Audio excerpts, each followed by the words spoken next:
Gracias, presidente. Hace un año el ministro de Sanidad y el vicepresidente del Gobierno comparecían para anunciar que Iglesias asumía la coordinación de las residencias en esta pandemia. A día de hoy, ambos han abandonado su cargo en el peor momento posible, demostrando lo poco que les importaba la salud y el bienestar de los españoles.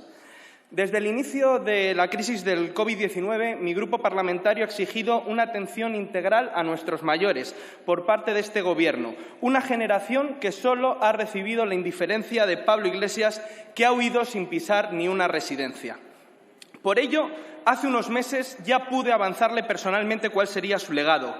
Miles y miles de ancianos fallecidos, miles y miles de familias rotas, miles y miles de hijos y nietos que nunca le perdonarán una actitud irresponsable que no sé si le dejará dormir por las noches. Desde luego a mí no me dejaría. Del señor Iglesias se pueden decir muchas cosas, pero como todo en política, dependiendo de quién las diga, se miden con distinto rasero. Ladrón, corrupto y gentuza. Cretino y miserable. Yo jamás utilizaría este tipo de calificativos con respecto a ningún adversario político. Ladrón, corrupto y gentuza es como calificaba el señor Iglesias a la presidenta Aguirre.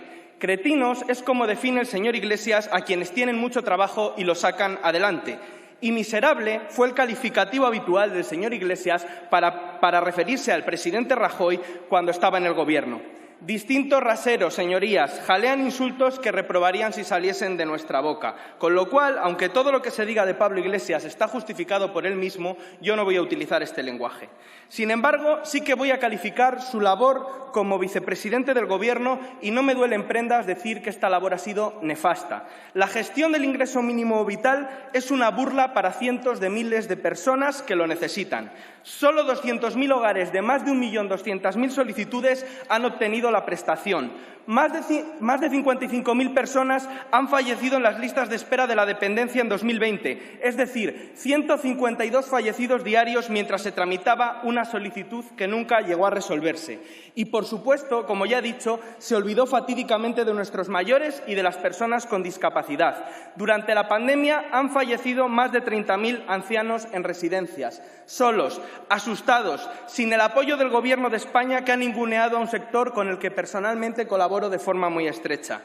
Es evidente que Iglesias nunca se ha presentado a las elecciones para ganar ni para desarrollar un programa de gobierno. Se ha presentado para alcanzar un sillón desde el que conspirar y velar por sus intereses particulares. Y eso nos diferencia absolutamente.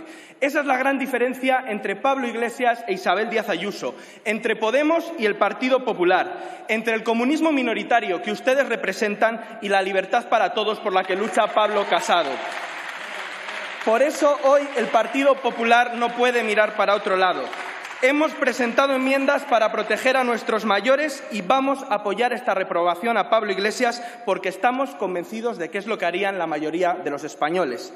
Reprobar a Pablo Iglesias es reprobar la política del odio, de la crispación y de la confrontación de la que participan la nueva ministra de Derechos Sociales, la señora Belarra, y el portavoz de Unidas Podemos, el señor Echenique. Reprobar a Pablo Iglesias es reprobar su hobby de convertir la política en una serie de televisión como Juego de Tronos. Así ha construido su propio partido, en el que han rodado más cabezas incluso que en la propia serie. Reprobar a Pablo Iglesias es reprobar las afrentas a nuestra Constitución en un día como hoy, al espíritu de la transición y a nuestro rey Felipe VI, a la separación de poderes y, en definitiva, a nuestra democracia.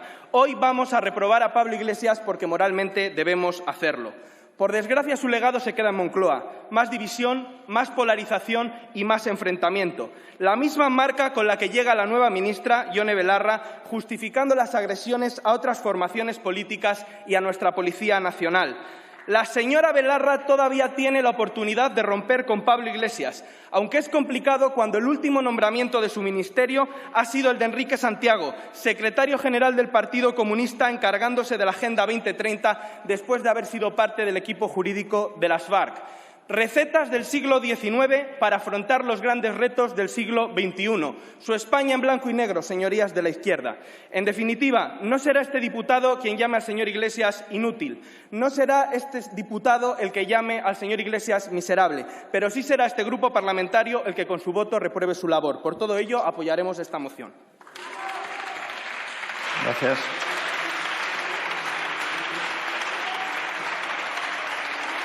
Voy para allá.